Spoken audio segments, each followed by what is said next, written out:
Hello, hello, hello. Welcome, mamas, to another episode of Angel Mom's Hopes of Heaven with the ALONNA'S song. I am Angela Presley. I am your host for today, and I am so excited. Today, I have with me AnneMoss Rogers, who's here to discuss her journey with us. She has some nuggets that I think is going to be great for us to get through the loss of our children. And just reading her bio, I've just been so excited all week to get her on. She has written a couple of books that I am excited for her to tell us about. And definitely, most definitely, we are mamas first. So we want to hear about her son, Charles. AnneMoss, welcome, welcome, welcome to the show. Well, thank you so much for having me and for starting with my very favorite subject, my son, Charles. Yes, yes, yes. Go ahead. We want to hear about the babies. We want to hear about your baby. We want to love on him before we get started with anything. Oh, I love that. Yes. Because when right after I first lost him, I would talk about him and people would cut me off mid-sentence. Yeah. And I ate to talk about him. So Yeah. thank you for letting me do that. Yes. So Charles started off as like this little blonde bombshell, like white blonde hair, totally straight. And he was always super skinny, even as a baby and as a toddler, kind of tall and skinny. And he was a tall and skinny young adult as well. Mm-hmm. As he grew older, his hair got a little darker, turned sort of light brown, and became like beautiful loose curly hair all over his head. I mean, I just loved his hair. Yeah. He was, when he died, around 6'1" or 6'2", about 135 pounds. So he was really, really always very thin. And I remember his friends would be jealous because he had this 8-pack. I mean, he was so cut, and he ate all this. His diet was terrible. Yeah. Donut, ice whipped coffee, you name it. If it was bad for him, there was nothing I could do about that. Yeah. I tried. But we had bigger fish to fry with him. Charles, I could tell from an early age, was gifted in a very different way because he's a creative genius. So he had all the little quirks that went with being a creative genius. Yeah. And so he was really good at reading and writing really, really early, like 3 and 4 years old. He could read books, and he started writing, although his handwriting was always terrible. He started writing really early. But once he got into first grade, it was kind of like they kept trying to fit my little square peg into a round hole. And from first grade on, that's all the calls I ever got was, and he wasn't a troublemaker. Uh-huh. But it was more, he hadn't done his worksheets. He can't get his materials all together. And I'm like, he's in first grade. Yeah. Yeah. And why can't you make him organized? And, I'm like, he's never going to be organized, but, so that was a struggle. But around 10th grade, I was noticing some anxiety. And the 5th grade teacher noticed it. So we ended up putting him in private middle school, which was an excellent decision. Mm-hmm. Unfortunately, after middle school, there weren't a lot of choices because the private schools were basically sort of prep schools for college, and they started really early. And he had a sleep disorder called delayed sleep phase syndrome. Mm-hmm. And so really the only schools that would work with us were the public schools. So we worked with them, and he didn't go in until later, so that he could get enough sleep. And high school started off well enough, but then, just kind of went downhill. And I noticed that he was struggling, and I was like, is he depressed? And I'm like, no, he's always laughing. He's always got this revolving door of friends. And Charles was the funniest, most popular kid in school. Everyone loved him. Yeah. He was just one of those people that when he walked into the room, all faces turned towards him. So socially, he was very adept, and he would be on stage. And I mean, he would own the stage. He was any part he played. It was just like all eyes on Charles. Yeah. And that was the fun part about being Charles's mom. Mm-hmm. And then he was picked his sophomore year to be on the homecoming court, which is really unusual for a sophomore because most of them were seniors and they would have the occasional junior. But to be a sophomore and be elected was a big deal. Big deal. Yeah. And I mean, I remember escorting my older son because he was selected. And because I was escorting my older son, Charles picked his favorite teacher to escort him. And Alana, I think that what happened that night was that a lot of people from the stands were looking at me and my family thinking, man, she's just got it made. Yeah. Everything must be so good in their lives. Yeah. And it had not been. It had been absolute and total chaos. And this was just this little cherry mama, proud mama moment that I so desperately needed. Yes. In a sea of substance misuse and other mental health issues that had not been diagnosed yet, that we hadn't figured out, and a lot of behavior issues we couldn't tease apart, and one of which was he was doing a lot of risk taking. Mm-hmm. I would find out later that he was using drugs and alcohol to numb thoughts of suicide. Oh. And to a teenager, that's going to work, right, in the moment. And of course, it works in the moment, but when you push those feelings back, they come back like a boomerang on steroids, which is kind of what happened to Charles. And eventually, he would become addicted to heroin. Now, we did wilderness therapy, we did therapeutic boarding school. And then when he came home from the therapeutic boarding school, none of which was plan A and none of which was his choice, that's when he became addicted to heroin, because he went back to using the same coping strategies that he had used before. And they weren't good or healthy coping strategies, but to him, it was better than killing himself. Yeah. So I lived in my house probably 10 months with my husband, and we never knew that my son was addicted to heroin. Wow. And that, I was like, how could I miss that? But then I would find out later that basically they text the drug dealer. They meet them, he would meet them in front of the house in his car.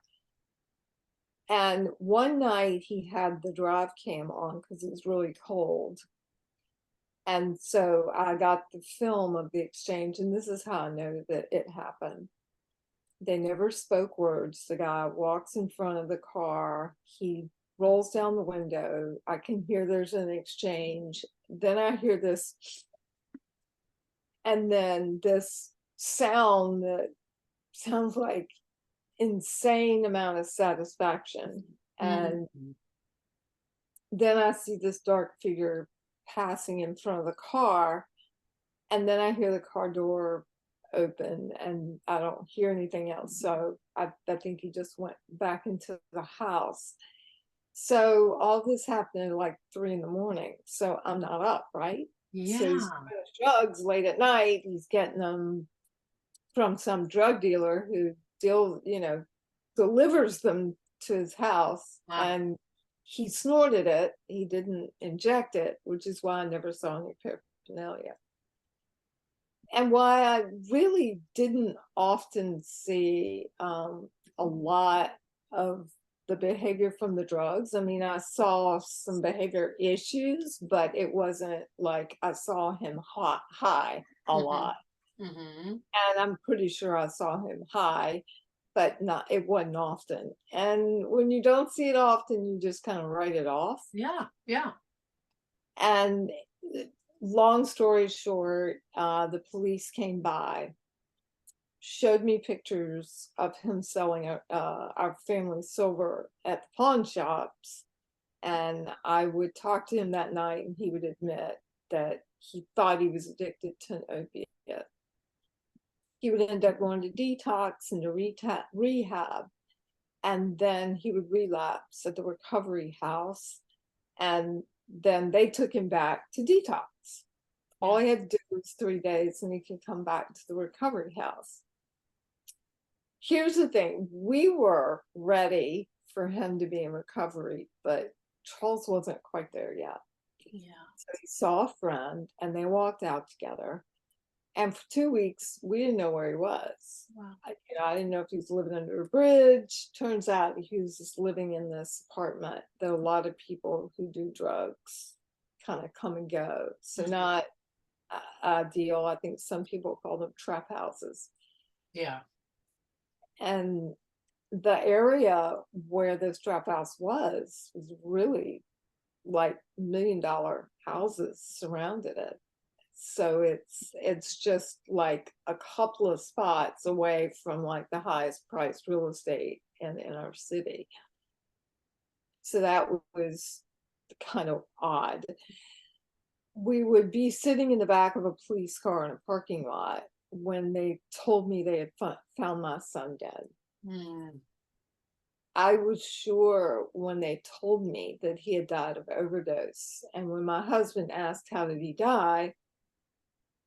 The policeman said it was a suicide, and the method left no question. And it felt like someone had just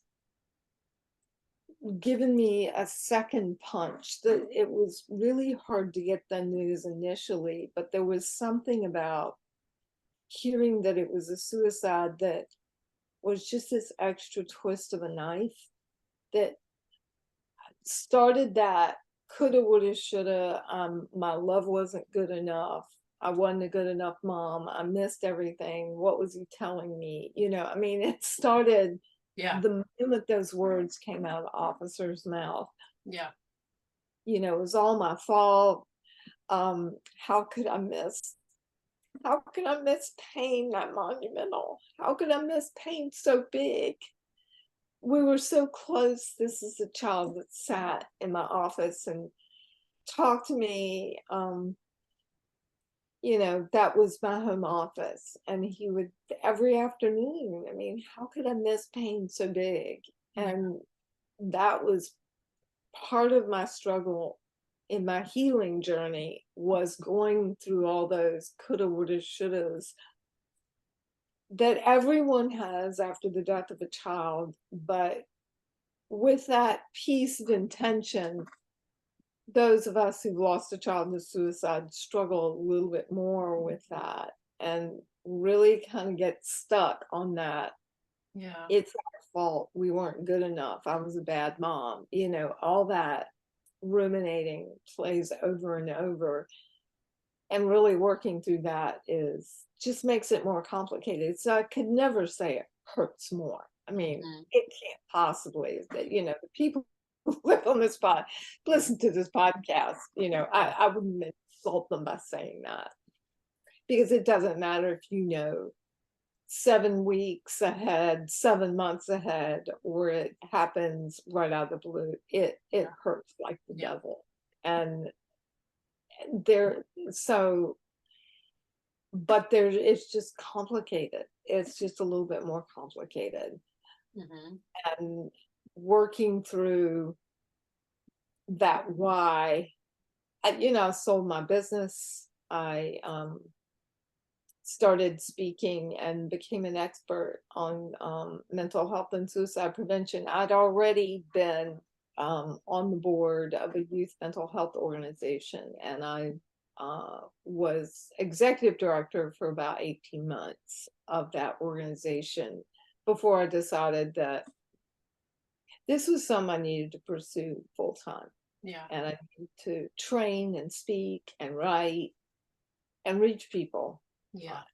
And also reach other parents who had lost a child, and share that, like you're doing, Yeah. showing people that wherever you are right now, you can learn to live again and love again and thrive again. But when you're at the beginning, you don't know that. Yeah. Yeah. Wow. Wow. So much that you've said just in this small amount of time. Um, I lost Alana a totally different way. So this just brings on so much curiosity for me. Um, with him being in the home with you and your husband, Mhm. and you stated previously that there were some things he was dealing with even as a kid. Right.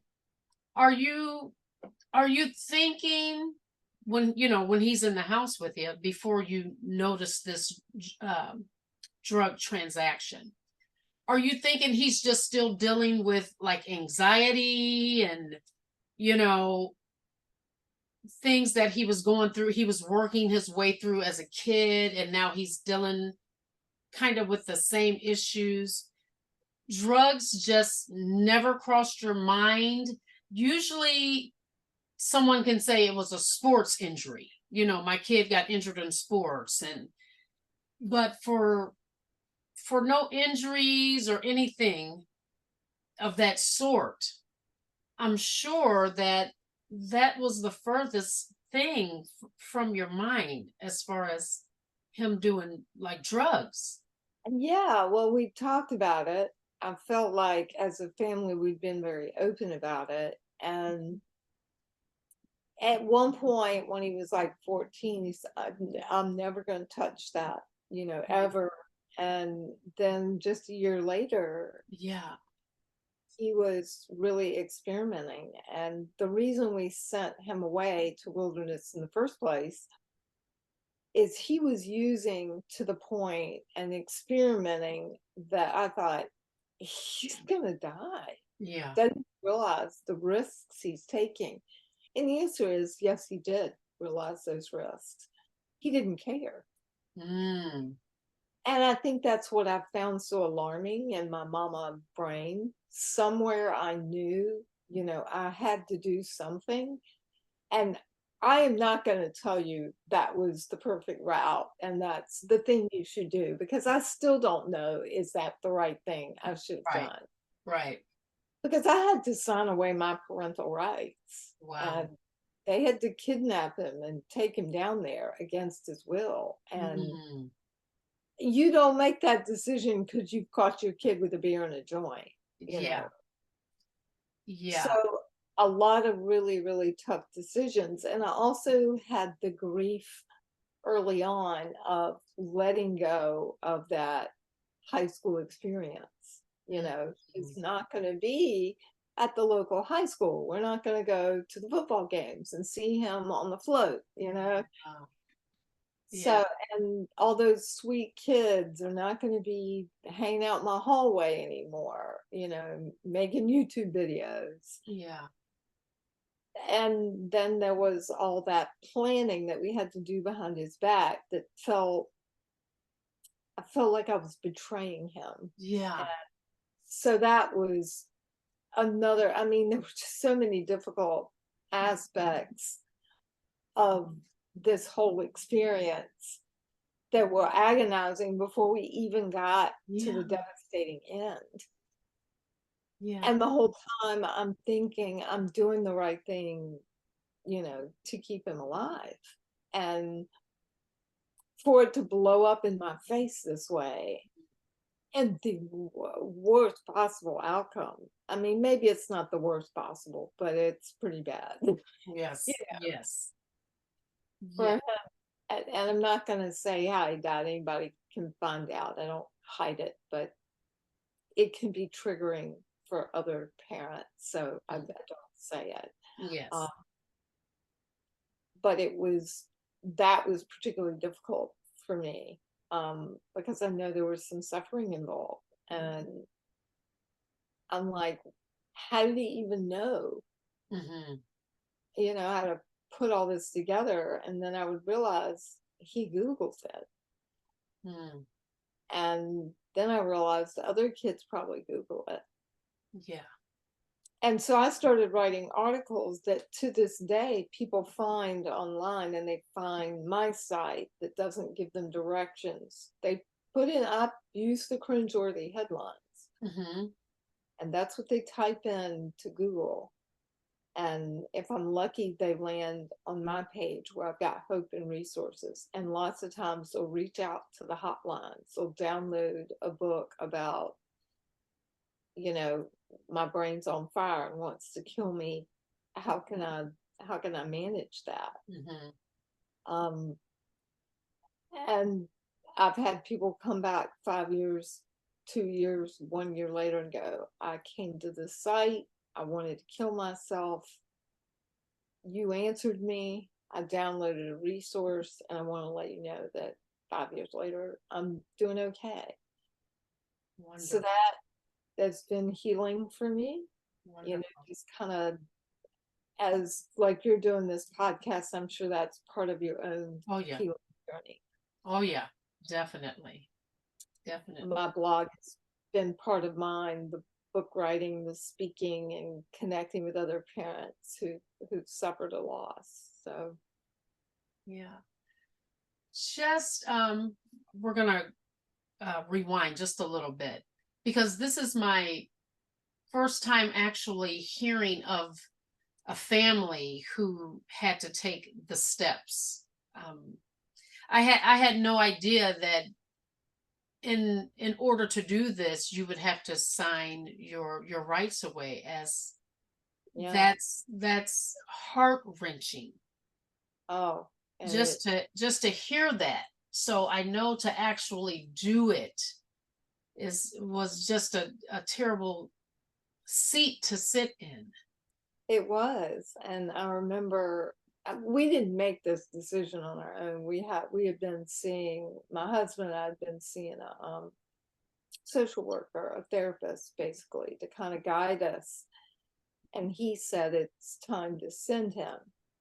And this, isn't a one-page document. This Right. is 10 pages of filling out, and you can Yeah. Xerox your license.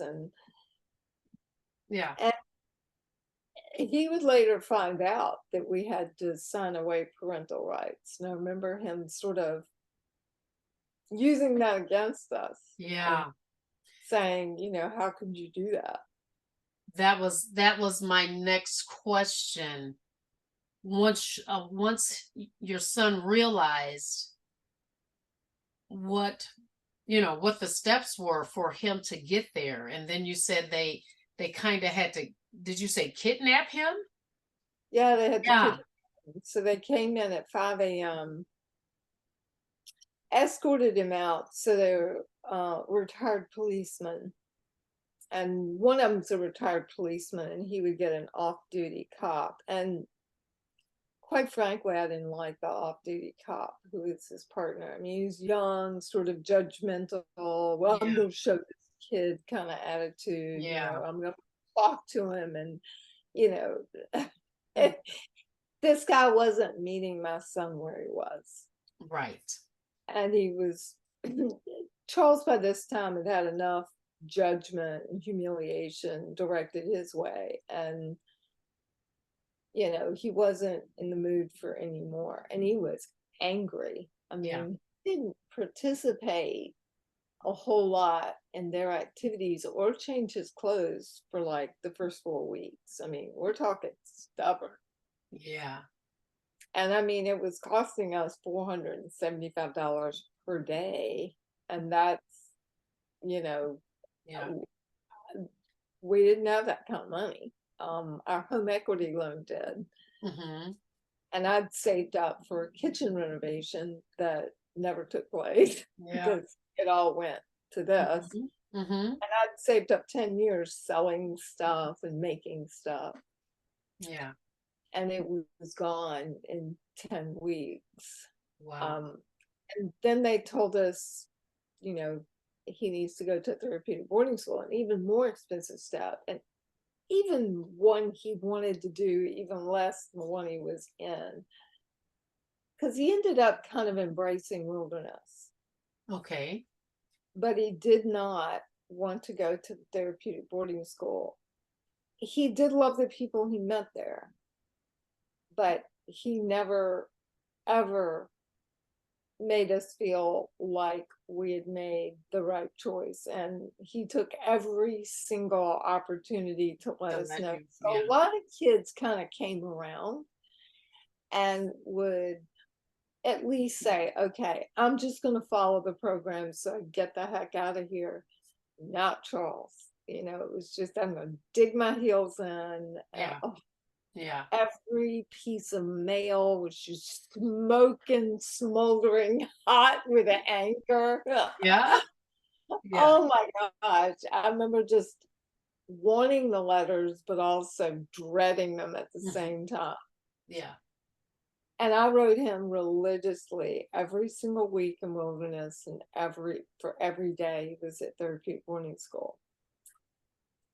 And when he died, he had every one of those letters in his backpack. He had Oh, saved everything I had ever written. yeah. Because your mama. Yeah. Because your mama. Yeah. And I had no idea. And, you know, when your whole world is in one backpack, you save that which is the most important to you. Oh, yeah. And so we had him in like this waterproof plastic bag. And in that plastic bag, he had all these family photos. Oh, beautiful. I Beautiful. know it was. And it was so painful, but also so beautiful. Yeah. To know, and I know we meant a lot to him, but I struggled with that. How could he choose to leave us in this way? And that's what I needed to understand. And that's why I became an expert on suicide and I started by seeking out people with lived experience. Yes. And when I did the blogs and I did the things and people found me online, that's where I learned a lot. And then I went to Out of the Darkness walks and I would say, so what brought you here today? And most of the time I would meet people like you, Angela, people who lost someone, a loved one. That I know you didn't lose yours to suicide, but had lost someone. But then I would run into people who would tell me they survived a suicide attempt and they would tell me their story. And I would just shut up and I would listen. And I just asked, I remember that first weekend in Washington, D.C., that's all I did is walk up to people and say, what brought you here? Yeah. Yeah. And listen to those stories over and over again. And the first one that somebody told me was on a bus. I was volunteering. So at the overnight walk.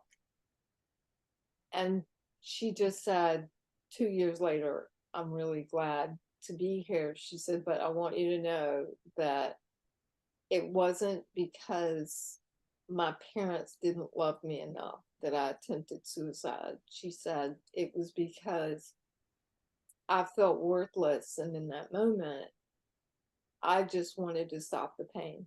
I just wanted to stop. I thought I was a burden and that everyone would be better off without me. Yeah. And that really launched a new kind of healing journey of understanding that he didn't die because I didn't love him enough. Yeah, that was going to be my question with you speaking to others who had attempted,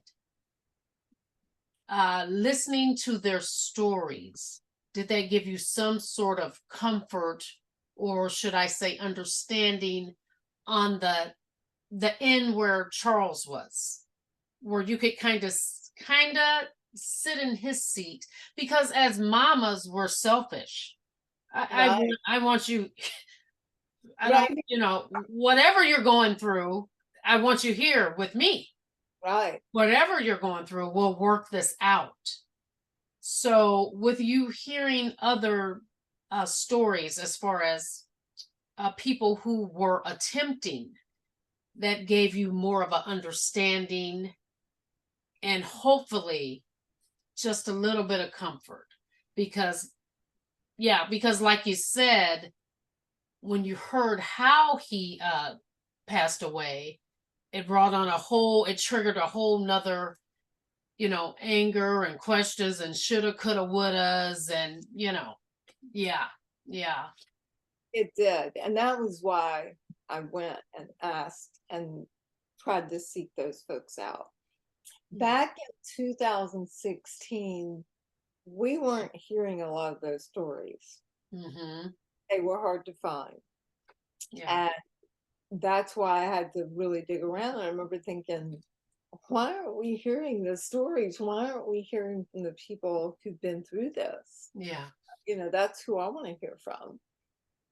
And I did all worked with the National Institute of Mental Health. I worked with other scientists on addiction and suicide. So I saw the clinical and the research and all that. But where I was learning most at first was from people who so generously shared their beautiful stories of how they bounced back after the darkest days of their lives and what that meant and what it looked like. And then there was my son's music. He left rap songs he had written. Mm-hmm. I had never seen his notebooks. And I remember at one point he probably had 20 or 30 of them, a lot. And he would carry them in his backpack in that skinny little frame with I remember going, that's gotta be so heavy. Yeah. And he would take the backpack in the shower because he didn't want me reading them. And afterwards I would find out why, because what he wrote was all about his pain and how suicidal he felt. I mean, it was Mm. all over there. And I'm like, oh my gosh. And I mean, he had some funny songs and he had some beautiful songs, but a lot of them were the pain of being addicted and the pain of being depressed and the pain of anxiety. Yeah. With your expert opinion, what do you think?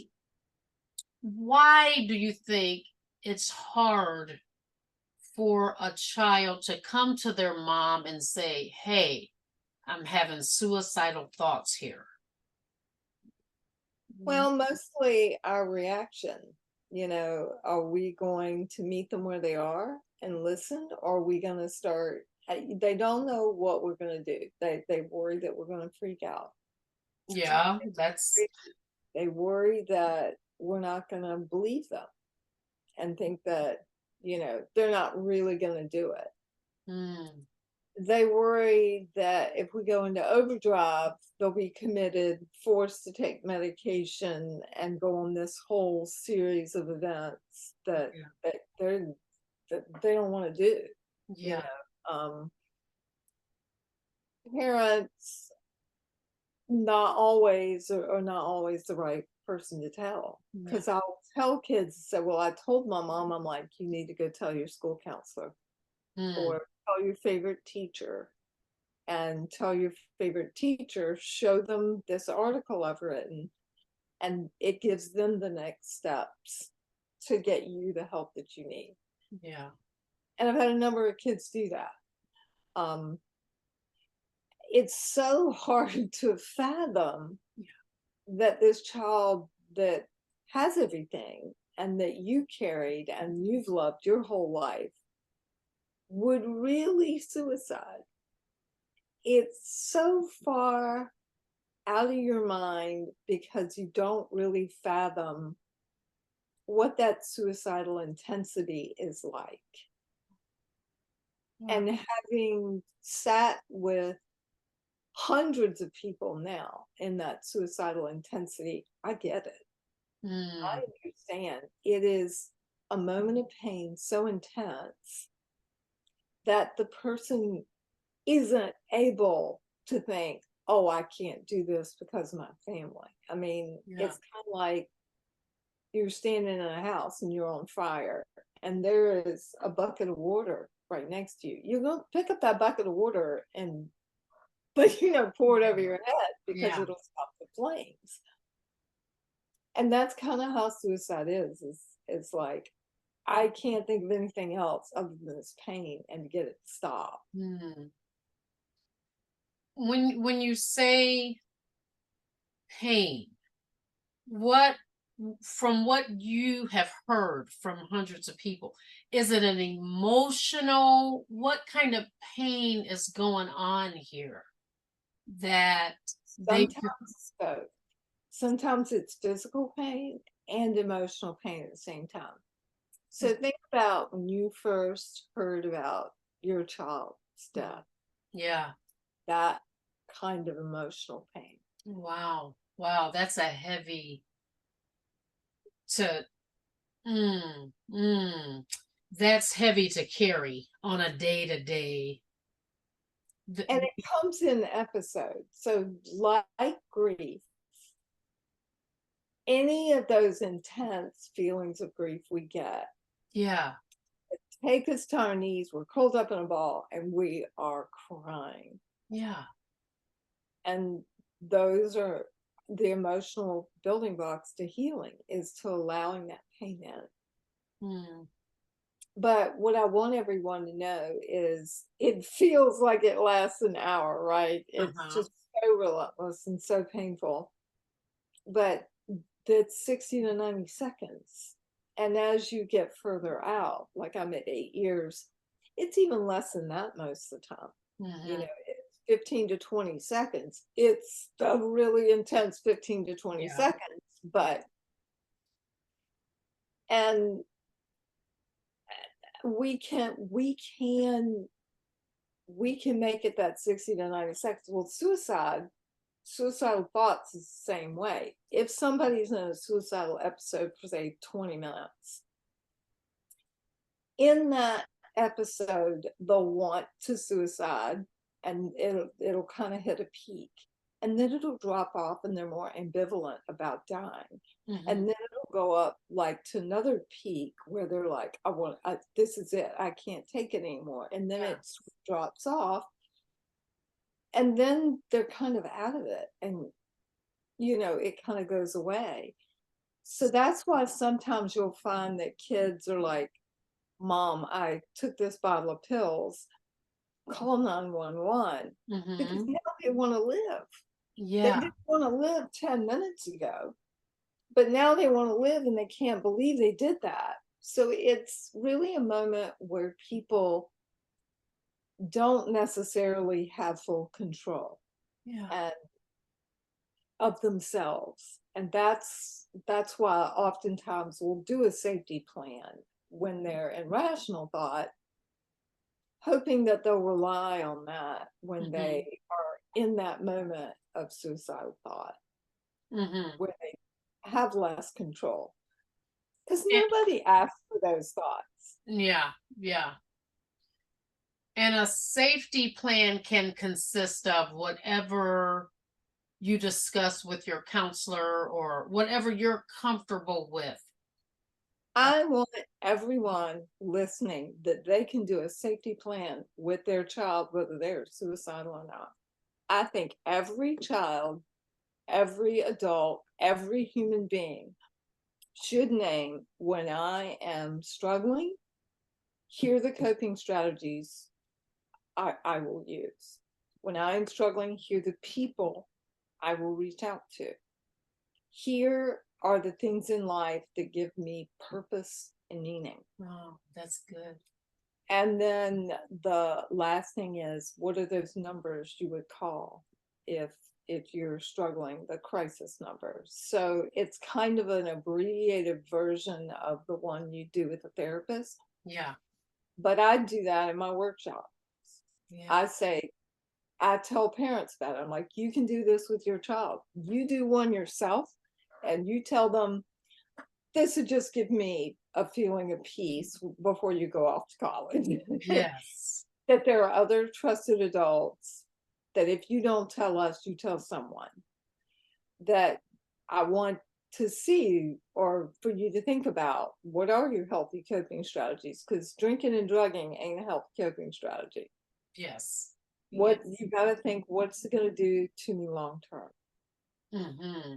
You know, writing, meditating. I had one kid say, I read fart jokes. That's a great coping strategy. Yeah. Rock climbing. One kid said beekeeping. So it's not just your typical yoga and meditation, although that works for a lot of people. Extreme exercise can work really well, particularly for males. I can usually get them to do that. Mm-hmm. When they're struggling, they reach out, what should I do? And I'm like, you mentioned a bike, get on that bike and sweat your butt off. Yeah. Yeah. Because that's kind of a manly thing, they're willing to do that. So I try to find whatever coping strategies work for you. Mm-hmm. And if you're a manly man and it is, I'm going to go run, good. You know, that's what we put down. And, you know, sometimes it takes a while to fill it all in, but you can write it on an index card. Mm-hmm. And I usually have an example, and I have like the sentences written on there. And I'm like, you just do this. Yeah. And it gets everybody thinking about what they do when they hit a speed bump in life. Because, Angela, we're all going to hit one, right? I mean, life doesn't go smooth and beautiful. And, you know, you're not like skipping through meadows with a basket of muffins all the time. I mean, you win the lottery, and then the next thing you know, you're in a hurricane. Mm-hmm. Yeah. So what are you going to do? I'm not worried about what you're going to do when you win the lottery. What I'm worried about is what are you going to do when there's the hurricane? What are your coping strategies when life explodes in your face? Oh, that's good. That's good. That's good. With your studying and going into the mental health, do you believe? I don't know if it's a proven scientific fact. I don't know, so I'm going to go with your belief. Do you think there's a connection or a link between he had anxiety as a kid? Do you think that has a connection? Oh yeah. With I think Charles's first issue was sleep. From the age of 2, he had delayed sleep phase syndrome, which is what they call a circadian rhythm disorder. And it meant that he was unable to fall asleep before a certain hour. And I mean, Charles never napped. The only way we knew he was doing marijuana is I came home one day and he was taking a nap on the sofa. He never did that, ever.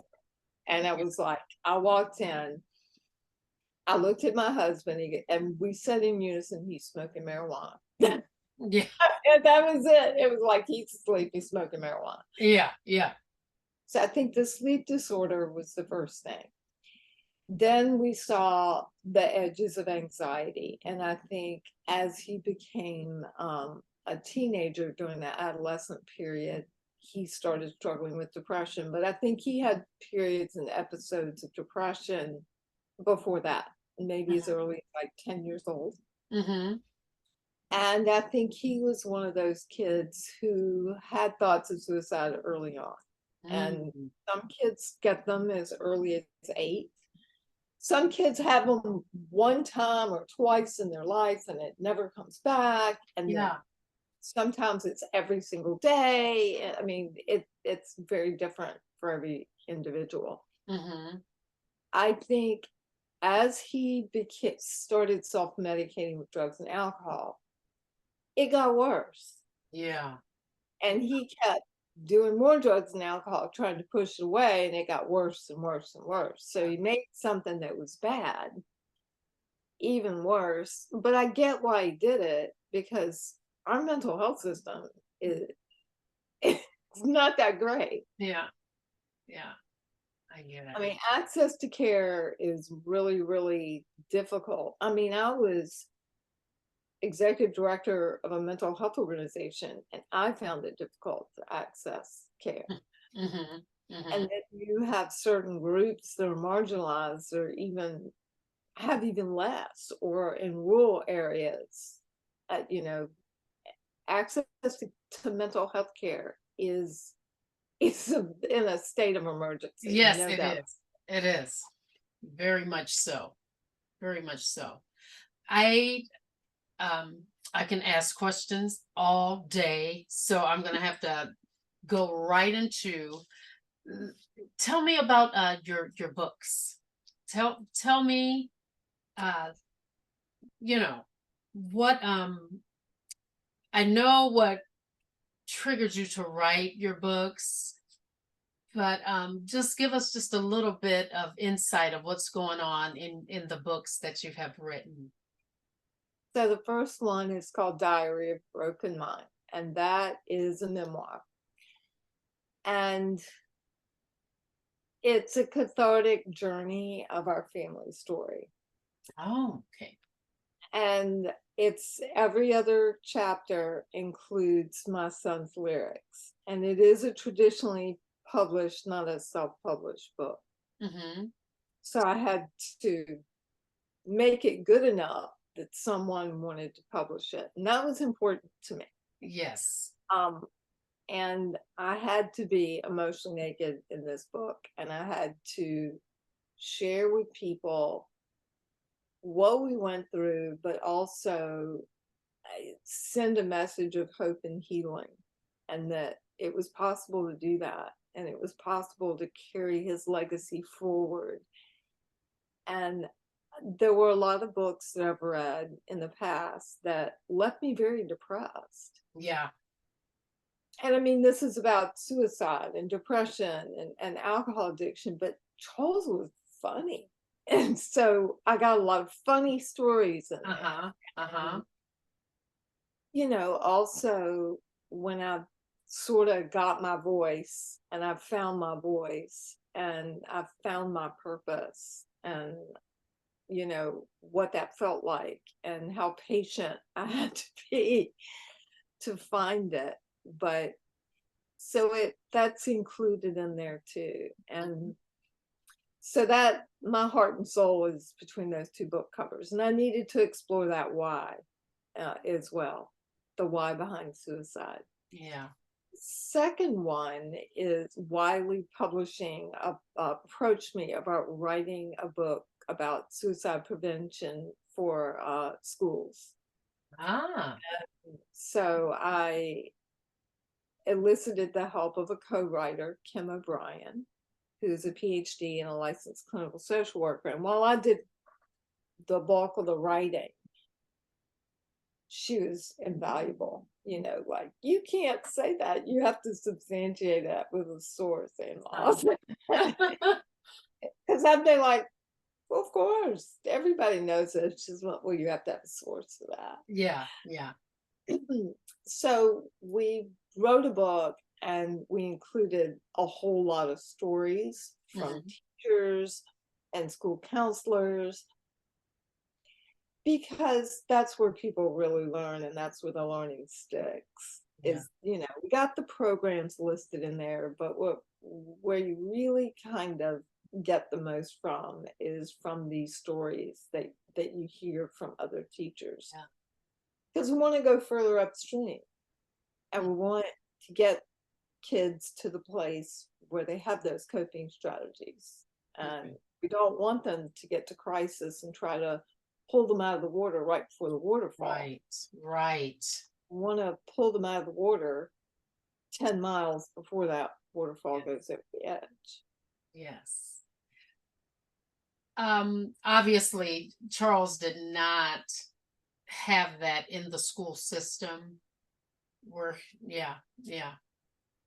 Yeah, I can't say that there were some heroes along the way and that really were there for me, but there were also some people all too willing to push him back down or me back down. And I wrote about that in my first book. I talked about mistakes I made, talk about successes that I had, but I also talk about, how we were treated along the way and how Yeah. that stigma played into my son's depression and anxiety and his spiral downward. I mean, lots of contributing factors. Nobody dies by suicide because they are bullied or they're depressed. It is a constellation of risk factors that converge all at once. And I'd say Charles probably had 10 to 12, Wow. that happened at the same time. Wow. Yeah. Man. So much that what you're speaking of has not even crossed my mind.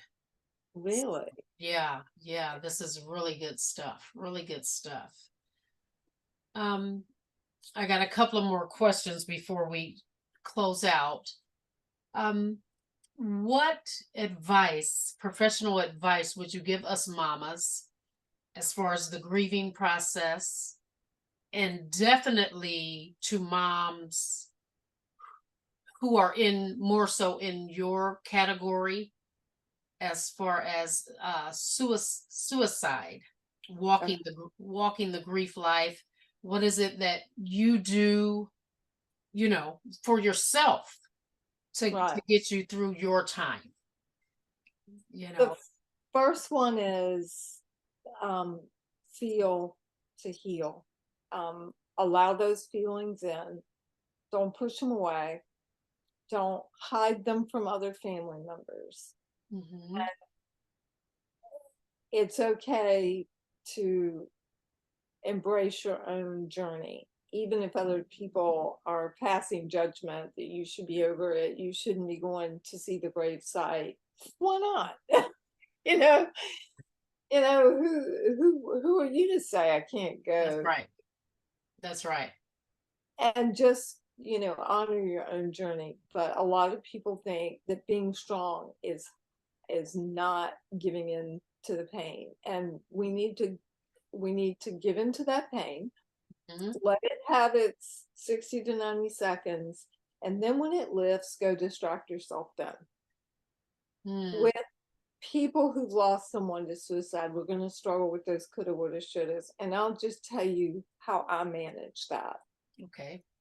I every morning get up, it's my fault, and I go over the text message you sent and the phone call, the last phone call, and did that for months and months until I finally said, I can't torture myself like this. It's part of the process of a suicide loss. And it's really that coulda, woulda, shoulda is a part of the process of any child loss. Yes. So I think those mamas can also find this a helpful tip. So what I did is I told myself, you can torture yourself for 5 minutes a day, once a day. Torture yourself all you want. But once you've done that, you're done for the day. Oh. And I would find that I would kind of go back in the afternoon and start torturing myself. Go, oh, wait a minute. I did that this morning. I can't torture myself again today. But tomorrow is a new day, and I can torture myself all over again. Oh my goodness. I'm done for today. And then I would kind of make it 4 minutes or every other day, and it may be that schedule is different for different people. Maybe they have to do it twice a day for shorter periods of time, whatever works for you, but make sure you kind of titrate down Yeah. eventually, but put some boundaries around it. Go, okay, I'm going to do this, but I want to lessen my suffering, and I'm going to corral it right here. And that way, it's not dogging you all day, every day.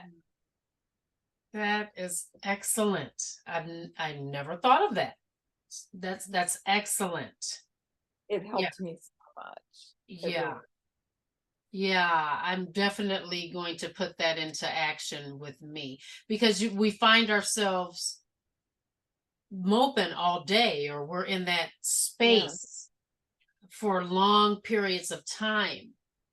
That's really good to give ourselves an allowed amount of time to. Right. And I mean, we can't make this pain go away, but we can use strategies to lessen our suffering. And another one, one last tip is that I would break down things into micro steps at first because I didn't want to get out of bed, right? And Yes. I didn't know what to do to get out of bed.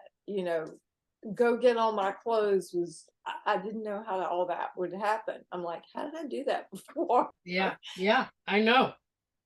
So I just said, all you have to do, AnneMoss, is put your feet on the floor. That's all you have to do. And then once I put my feet on the floor, I could give myself one more step. Yeah. And that's how I kind of coax myself out of bed and outside to go do something outside in the morning that helped alleviate that pain and suffering. Mhm. That's good. That's good instruction. That is very good. Very good. Okay, so before we get going, where can mamas find you? Tell us where we can find you, your books. Let us know. Well, I have a speaking site, Mental Health Awareness Education, and I have a tab that says books. So I have my books there, but I also have a lot of free ebooks, and one of them is called Coping Strategies for Grief and Loss. And it's a downloadable PDF and it's free. Yeah.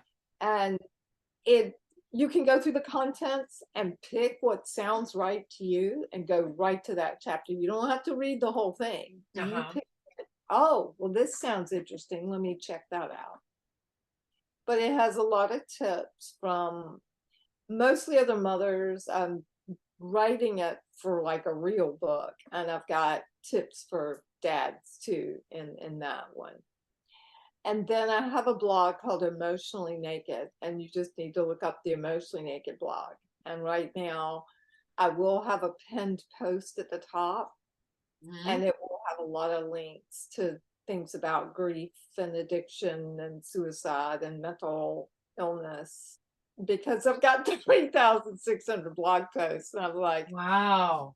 oh, how is everybody going to find stuff? Yeah. Yeah. Good.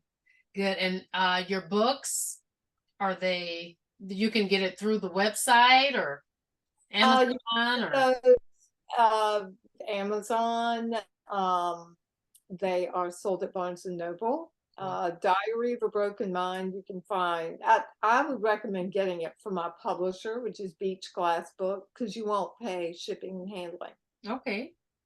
And then Emotionally Naked, a teacher's guide to preventing suicide, you can find on Amazon. And that's the best price so far that I've seen is on Amazon. And I would love for you to buy one for a teacher as a teacher's gift instead of that Starbucks card. Yeah. Yeah. Buy that book for a teacher for a gift. I would really appreciate that. Yeah. That's good. That's good. All right. This has been, wow. I have just been soaking it in. Mamas, this is great, great stuff. Great stuff. All right. AnneMoss, before we go, I'm going to ask you the last question that I ask all my mamas. AnneMoss, what are your hopes of heaven? I think my hopes of heaven is that I will be reunited with him in time. I'm not ready to go yet, That's right. That's right. but that I do see him in some form, in some way, in the future. Yeah. Yeah. Beautiful. Beautiful. I agree. I'm on that same page. I'm Yeah, on that same page. Well, I just want to thank you so much for joining me today on the podcast. You have given us some nuggets, some great nuggets, and we're going to put them into action. So, excellent. yes, yes. So, thank you so much for joining me, and God bless you on your journey. Thank you for showing us that there is purpose. There is purpose behind child loss. We just got to get out there. And like AnneMoss said, just put your feet on the floor. Put your feet on the floor Put your feet on the floor. and be patient with yourself. Yes, yes. Thank you. Thank you so much for joining me today. Thank you for having me. I'm so honored. Yes, such a pleasure. Thank you.